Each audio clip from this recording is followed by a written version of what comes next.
Abdurrahman bin Auf itu pernah kaya di Mekah, ketika masuk Islam dirampas hartanya. Sengaja tidak dieksekusi oleh orang kafir Quraisy untuk menunjukkan kepada khalayak yang bangsawan yang kaya lagi, jangan ikuti nih. Kalau diikuti jadi begini. Dirampas hartanya, diberikan pilihan.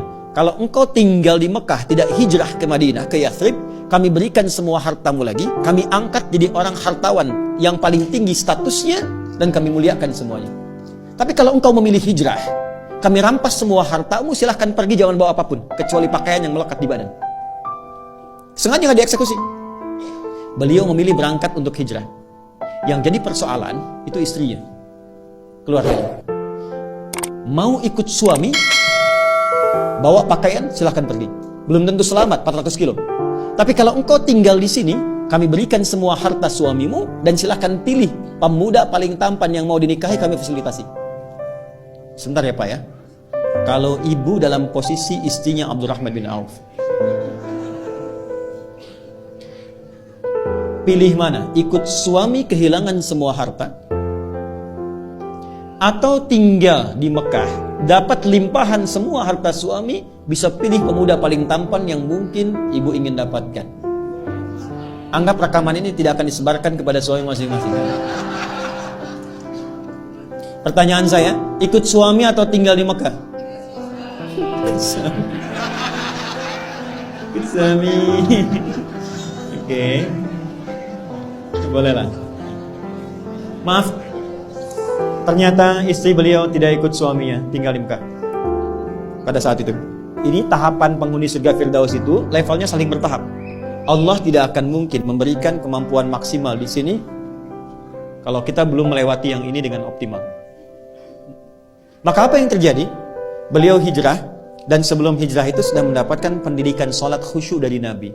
Inilah nanti yang bisa kita jadikan sebagai panduan bagaimana belajar sholat khusyuk. Dilatih oleh Nabi 3 hal. 1, gerakannya dari takbir sampai salam. 2, bacaannya, apa yang mengiringi gerakan itu. Yang 3, hikmahnya. Karena semua gerakan dan bacaan sholat itu ada maknanya. Kenapa berdiri tidak terlampau rapat, tidak terlampau lebar? Kenapa kemudian mengangkat tangan sampai di sini? Ya, itu ada maknanya. Kenapa disimpan di sini? Kenapa rukunya lurus jajar? Itu semua ada artinya. Secara singkat diajarkan oleh Nabi, hijrahlah beliau kemudian ke Yathrib yang kelak jadi Al-Madinah Al-Munawwarah. Maka sampai sana kemuliaan masyarakat Madinah yang sampai sekarang diabadikan di Quran surah 59 ayat 9 sampai 10. Wa yu'thiruna 'ala anfusihim walau kana bihim khassasah. Karena itu disebut Ansar. Ansar itu menolong tanpa pamrih dan sesuai kebutuhan yang ditolong.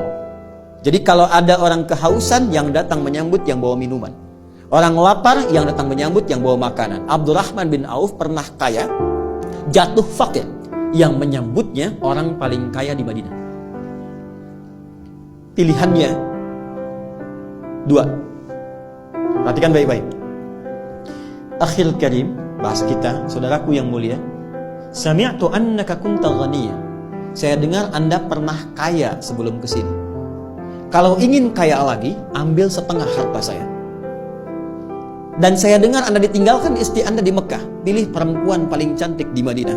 Sekalipun bagian dari keluarga saya akan fasilitasi pernikahan. Gantian ya Bu ya. Gantian. Kalau Bapak di situasi itu, suruh milih.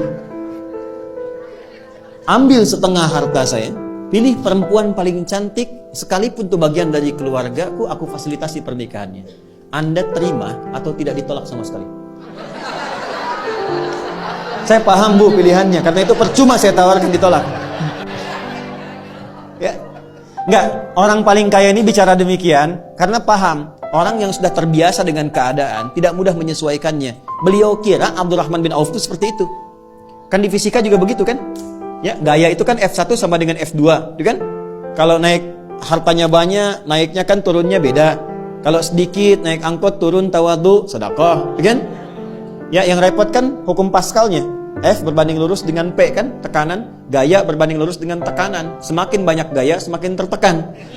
Itu problemnya.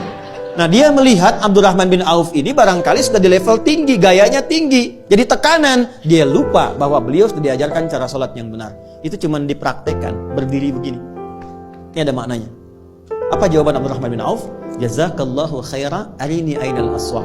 Semoga Allah memuliakan dan memberikan Anda pahala. Cukup tunjukkan kepadaku di mana pusat bisnisnya. Berdiri. Kalau masih mampu menegakkan diri kita, jangan gantungkan kehidupan pada orang lain. Oke? Cuma 2 tahun. Dari penyalur kambing, 2 tahun hartanya bertambah, 3 tahun jadi orang paling kaya pada masa itu. Dari nomor 3, nomor 2 langsung jadi nomor 1. Levelnya dari sini dulu sampai ke sini. Dan Abdurrahman bin Auf setelah menjadi kaya, sepeninggal Nabi, heboh Madinah, pekerjaannya setiap bulan cuman menyantuni semua orang di Madinah. Yang sudah nggak bisa bekerja disantuni sepertiga orang Madinah.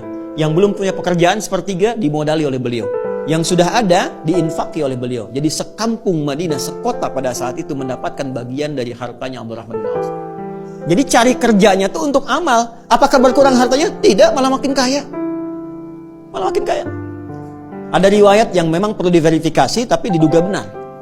Bahwa ketika heboh datang hartanya Abdurrahman bin Auf dengan banyaknya unta, banyak unta dalamnya ada mutiara, emas, macam-macam dan sebagainya. Kata Sayyidah Aisyah, aku mendengar hisabnya Abdurrahman bin Auf itu tidak mudah, saking banyaknya. Maka beliau katakan, semua yang ada sekarang, yang datang, aku sedekahkan untuk kepentingan umat Islam. Semua.